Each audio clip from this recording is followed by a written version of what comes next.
Hello, welcome to Libra Philippines. Ayan, so ito yung reading natin for Libra. Take only what resonates. By the way, magpapalit ako ng card na nakuha ko lang yung energy na hindi ito yung dapat kong gamitin card. So, wait lang, kukunin ko lang.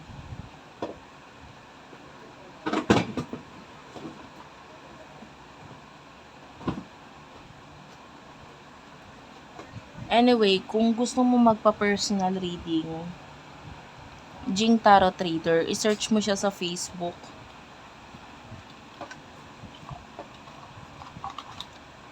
Siya yung pwede magbigay ng personal reading sa'yo, okay?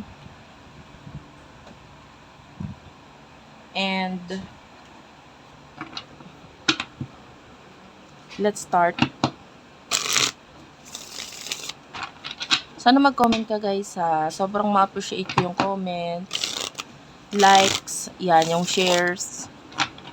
Lalo na yung comment kasi nagpapakita yan ng suporta sa akin eh.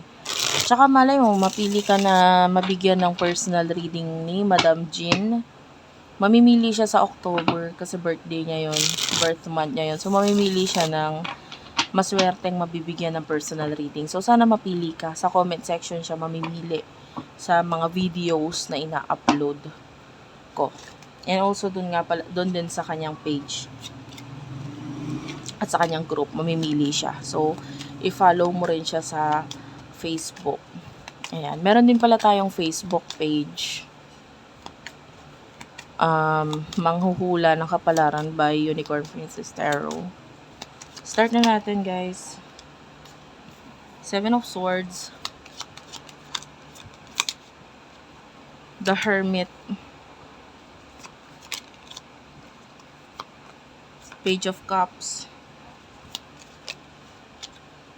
3 of Cups. Bottom of the deck is the King of Pentacles. Okay.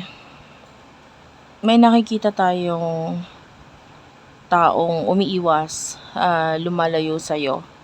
This person might be a friend or a person in the past. Gusto niya ng another chance or pagbabalikan sa inyo pero hindi ko nakikita na gumagawa siya ng action para gawin yon. Gusto niya lang pero umiiwas at lumalayo siya. There's this King of Pentacles energy dito sa person na to. Might be someone who is successful, who has a lot of money, ganyan. May nakikita tayo dito sa person na to. Kaya lang, siya, medyo sabihin na natin medyo hindi niya alam kung anong dapat gawin ngayon sa buhay niya. Pwedeng kung may ipon siya, may saving siya, hindi niya alam kung saan ilalagay yon. Maybe may mga gusto siyang mag-take ng risk or I can say a new beginning na parang gustong gawin tong person na to pero hindi niya alam kung paano sisimulan, paano gagawin yon. Anyway, this person is umiiwas sa'yo. Maybe ikaw na itong gumagawa ng paraan or action just to talk to this person or magkaroon ng communication sa inyo. Kaya lang more on iwas talaga siya. Okay. I feel like nahihiya. More on nahihiya eh. Kasi hindi niya alam. Hindi niya alam kung ano yung gagawin.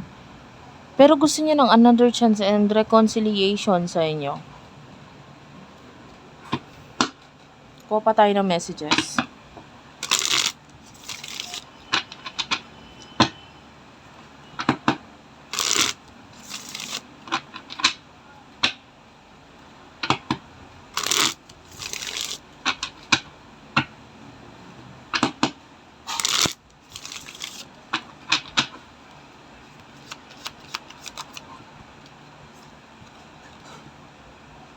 Three of Swords, Knight of Pentacles, Queen of Pentacles, Four of Swords, and the Ten of Cups. Bottom of the deck is the Six of Swords. I feel like for some of you, kung ito ay ex or past person na naging involved or nagpakita ng love or emotions ka dito sa tao 'to, kumbaga naka-feel ka ng love sa kanya. For now nakita natin naka-move on ka na, eh. Nasaktan ka niya or nasaktan ka sa mga nangyari sa inyong dalawa. Ngayon naka-move on ka na. You're already, um, focusing sa growth mo, sa kung ano pa yung mangyayari sa'yo in the future. Pagdating dito sa person na ito, minsan na siyang lumabas sa panaginip mo at nakikita natin na there's maybe a connection relationship sa inyong dalawa sa particular na panaginip na yon na parang may forever dun sa panaginip na yon. So, I feel like you two are working out doon sa I'm talking about the dreams na napanaginipan mo kasi yun yung messages dito na parang sa panaginip na yon, may pag-uusap, may pagtutulungan, may mga binibuild kayo na something, maybe building a business, building something stable. Tapos, that's a very nice dream actually. Kaya lang, walang nangyari. Kasi sa nakikita natin, maybe yung iba sa inyo with the Three of Swords, there's a third party situation. Pero yung iba naman, pwedeng hindi ganun. Kasi with the Queen of Pentacles, pwedeng may iba lang na obligasyon or kailangan gawin. That's why, pagdating sa connection, hindi masyadong ginawa ng action dito, especially with the Four of Swords. So, naging stagnant, walang kagalaw-galaw ang connection nito, naging matagal ang connection nito. And yung iba nga, because of the presence of the third party, pwedeng ganun. And anyway,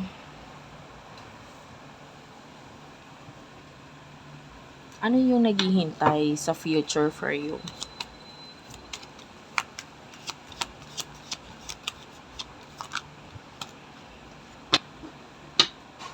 You do have here the Chariot,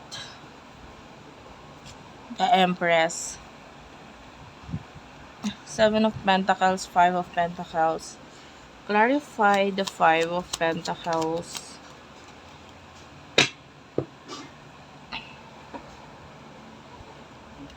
Bottom, you do have here the Ten of Swords. Okay. You have to be careful. Huwag ka masyadong magmadali. Kasi nakikita natin that in the future, you look so pretty, beautiful, physically, napakaganda na pinapakita dito. Basta sa well-being mo, maganda. Okay? I can see na mas na-attract mo yung mga tao sa buhay mo. And in the future, nakikita natin na mas minamahal mo yung sarili mo. This is all about self-love with the Empress. Kaya lang huwag kang magmadali sa kung ano man yung naiisipan mo or maiisipan mo na gawin or pagkagastusan. Maybe some kind of investment. Sinasabi dito mag-ingat ka kasi there's a possibility na magkaroon ng big change for you, and pwedeng there's a person na magtatangka or hindi magiging maganda yung balak niya dito, and possible na magtagumpay siya, so possible na mawala kung ano man yung mga meron sa mga pinaghirapan mo. So financially, kung ikaw ay may mga ipon, may nagsabi sa'yo na i-invest mo sa ganito, ganyan, pwedeng hindi masyadong mag-workout ito. So mag-ingat ka, no? Yeah, I can see you losing a large amount of money with the Five of Pentacles. So, pwedeng maubos kung ano man yung mga pinaghirapan mo or kung ano yung mga meron sa'yo. High chance ng pang-i-scam for some of you. So, for what I can see here, talagang may magdideceit sa'yo or may manloloko sa'yo in the future. So, mag-ingat ka dito. Yan, the devil is here. So, this is the person. This is the person na pwedeng magtangkang gumawa ng hindi maganda. At you have to think twice before giving the world or yung everything na meron ka. Kailangan magdalawang isip ka muna. Okay? Bago mo ibigay ang lahat dito sa taong to. Kasi you might feel like, okay, mag-a-advance or kailangan ko ng advancement, may kailangan akong mag-invest sa ganito, so maglalabas ako ng pera. But I feel like with the Page of Wands, meron ng clue doon sa communication mismo between you and the person in the future. So may doon, may komunikasyon na pwedeng magbigay ng hint, malaking hint para sa'yo with the judgment kung ito bang taong to ay ang magbibigay ng problema sa'yo with the 9 of Wands. So, may hint yun. Huwag kang magbulag-bulagan doon sa hint. Pag naramdaman mo na, nakita mo na parang may something doon sa sinasabi niya, huwag kang magtiwala. Kasi high chance na ito ay panliling lang or panloloko na ginagawa nitong taong to. So, yun, binibigyan ka ng advice doon. Well, thank you for watching, guys. Sana nakarelate ka, nakaresonate ka. Please do like and subscribe to our channel. Unicorn, Princess Tarot, Madam P TV, Virgo Philippines, Lapit Hapon TV, Water Sign Philippines, Madam P Vlogs, Libra Philippines. I love you all, guys. Thank you for watching and bye-bye.